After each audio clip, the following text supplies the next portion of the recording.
Hoy en día la palabra robot es, bueno, algo que oímos constantemente, ¿verdad? La usamos para todo, desde esas aspiradoras redondas que van solas por casa hasta para los brazos mecánicos de las fábricas. Es una palabra que nos suena a moderno, a tecnología, al futuro. Y aunque la asociamos totalmente con la ciencia y la innovación, lo más curioso de todo es que esta palabra no viene ni del latín, ni del griego, ni mucho menos de un laboratorio. No, nació en el teatro, ya en el siglo XX. Vale, vamos a meternos en materia. La pregunta del millón es, si no significaba máquina inteligente, ¿qué significaba entonces? Y la respuesta, ya os lo adelanto, es bastante más oscura de lo que nos podríamos imaginar. Pues sí, ese era, ni más ni menos, el significado original de robot. Un concepto que, como veis, no tiene nada que ver con circuitos y metal, sino con opresión, con trabajo impuesto. Y este es el punto de partida de toda esta historia.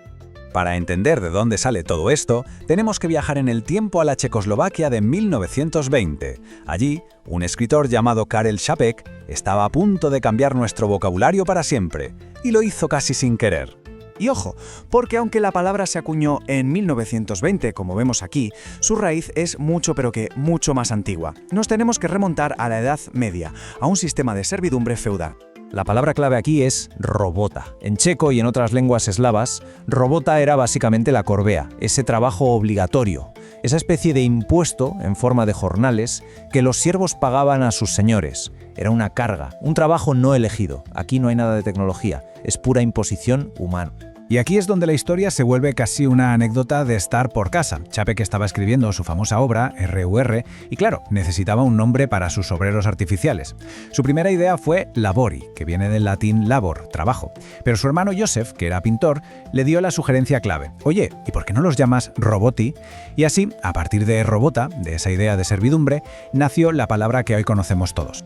Pasemos ahora a la obra en sí, RUR, que son las siglas de Rossum's Universal Robots, porque fue este drama de ciencia ficción el cohete que lanzó la palabra robot al mundo entero. Y esto es fundamental para entenderlo todo. Los robots de Čapek no eran las máquinas metálicas que nos imaginamos hoy. ¿Qué va? Eran seres orgánicos, hechos de protoplasma sintético. Vamos, que eran como humanos artificiales a los que les habían quitado todo excepto su capacidad para trabajar. La trama de la obra es una advertencia en toda regla. Al principio, los robots sirven a la humanidad sin rechistar, pero con el tiempo empiezan a desarrollar conciencia de sí mismos y, claro, se rebelan contra sus creadores. El final es tremendo, exterminan a casi toda la humanidad. El mensaje de Čapek no era una simple predicción sobre la tecnología, era una crítica social muy profunda.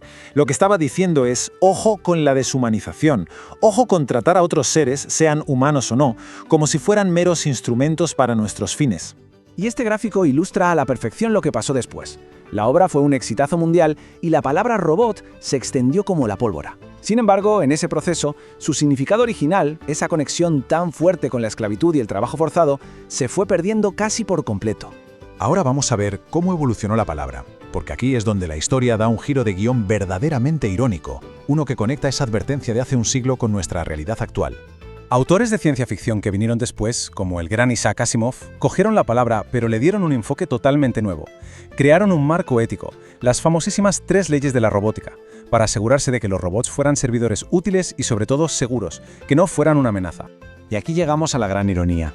La advertencia original de Čapek iba sobre tratar a seres artificiales como si fueran esclavos. Hoy el significado se ha invertido por completo. Muchísimas personas se sienten tratadas como un recurso más en sus trabajos, realizando tareas repetitivas y agotadoras, casi como si ellas mismas fueran las máquinas. Esta frase la hemos oído o dicho todos alguna vez, y sin saberlo, al decirla, estamos conectando directamente con el significado original y olvidado de la palabra robota. El trabajo forzado, la tarea sin alma. El eco de aquella advertencia sigue muy presente en nuestro lenguaje del día a día. Así que para terminar, volvamos a la advertencia de Čapek. Porque en esta era de inteligencia artificial y automatización en la que vivimos, su mensaje resuena con más fuerza que nunca. La pregunta que nos deja esta historia no es si los robots nos quitarán el trabajo, sino algo mucho más profundo, algo que tiene que ver con nuestra propia naturaleza. El punto crucial es este, y es la propia conclusión de Čapek. Su mayor temor no era una rebelión de las máquinas, sino un mundo donde nosotros, los humanos, adoptáramos la lógica de la máquina. Eficiencia por encima de todo, productividad sin alma, convirtiéndonos en simples engranajes de un sistema. Al final, como dijo el propio Čapek, él no inventó la palabra, simplemente la sacó del polvo de la historia. Y al hacerlo, nos dejó un recordatorio permanente metido en nuestro vocabulario, un recordatorio de que, por muy avanzada que sea la tecnología, nunca debemos confundir la eficiencia con la humanidad.